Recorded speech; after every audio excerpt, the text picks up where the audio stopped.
At eto guys ha, pag-usapan lang natin itong ano, itong si, ayan, si Jingay ano, what the heck?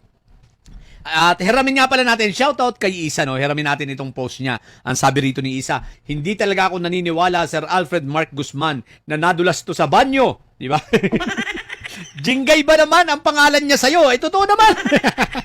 Isa, tatandaan mo, hindi ka nag-iisa. Bakit ka mo? Aba, yun din naman ang paniwala ko eh, di ba? But, kasi dito sa headline, ang sabi dito, Jingay, bumigay ang tuhod. Napunit! At ito ang pag-usapan natin.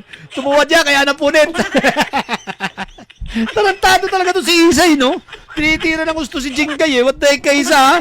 Tarantado ka rin. Pero guys, ito. Pag-usapan natin. Sa totoo lang, hindi rin ako naniniwala. Napunit. Eh, ang tanga kasi, eh. Sinabihan na siya ng doktor niya. Jingay, gagamit ka ng nipad.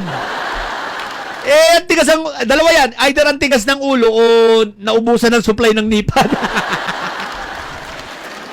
Eh, syempre, sementado yun. Pag lumuhod ka talaga, matutulog yung tuhod mo sa laki ng tiyan mo. Sa bigat mong yan, di ba ga? Yun ang nangyari. Di ba? Si Jingay ay lumuhod ng walang nipad. Malamang-lamang yung nipad nito, sira na. Sira na yung nipad, tapos mabagal ang supply. Di ba? Hindi agad nadala, nakalimutan ng dalaw. Tsaka guys, wala nang mapupunit rito. Punit na yung pit ni Jingay. Di ba nabalitaan nyo? Nagpa-hospital nga dati. Di ba? Wala nang pupunitin. Kunwari ka pa, Jingay. May naiisip ka pang punit-punit. Naisipan mo pa mga tuwira, gusto mo lang lumabas kahit saglit eh. Di ba? May naisipan mo pang napunit-punit ha. Kaluluhod mo kasi yan, sinabi ng pagluluho. Kaya naman, ay kasi mahirap nga naman kung yung unan gagamitin niya, ilalatag niya sa CR, di ba? Mahirap nga naman yun. Kasi naman hindi kaya pinagbawal na rin ang nipad sa loob. Hoy! BGMP, maawa naman kayo kay Jingay. What the heck kayo, oh? Alam nyo naman na kailangan niya ng nipad, baka pinagbabawalan nyo. Baka naman yung mga nipad na nga lang, kinukumpiskan nyo pa, wag naman kayong ganyan. Hindi tama yan. Kasi alam nyo namang malaki ang pangangailangan ni Jingay sa nipad, aagawan nyo pa, aalisin nyo pa. Huwag ganun. Yung nipad, ibigay yun na kay Jingay yan. Yun na nga lang ang nagiging kaligayahan niya sa loob eh. Hindi na nga siya naiinip, hindi na siya umaangal, nagpapakabait na siya, di ba? Kung minsan nga, binati pa si First Lady, oh. Tapos nipad lang baka kinukumpiskan nyo pa. Alam nyo namang importante sa kanyang nipad. Hindi madudurog ang tuhod yan kung nakanipad yan. At ikaw naman, Jingay, ha? Makinig ka. Pag gumaling na yung tuhod mo, magnipad ka. Kung walang nipad, magtiis ka muna. Tsaka bawas-bawasan mo yung pagluhod.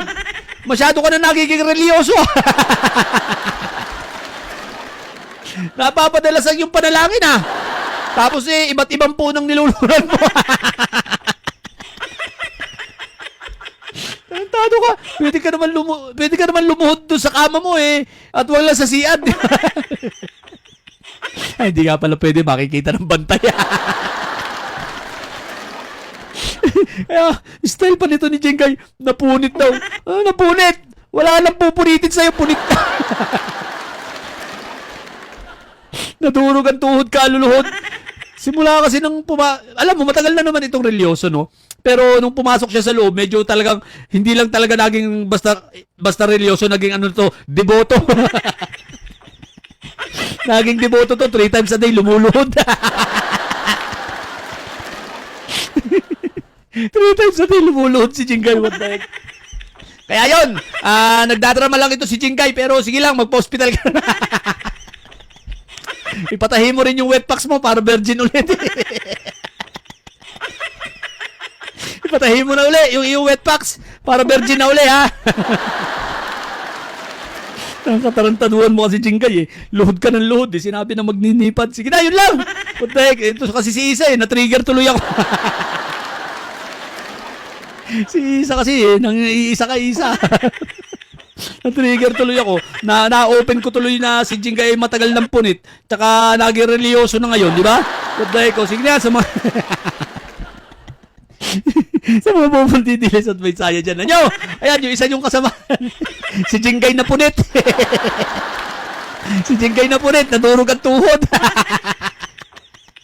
Kalulod, ang dami kasing pinupuon, hinayupak na yan. Sa mga bubundidilis at may saya dyan. Ano? Ang tatay nyo ay preso, ang BP nyo ay bobo. Manatilig kayo mga bobo at may sayad sapagkat ang may sayad ay laging high blood. Bye!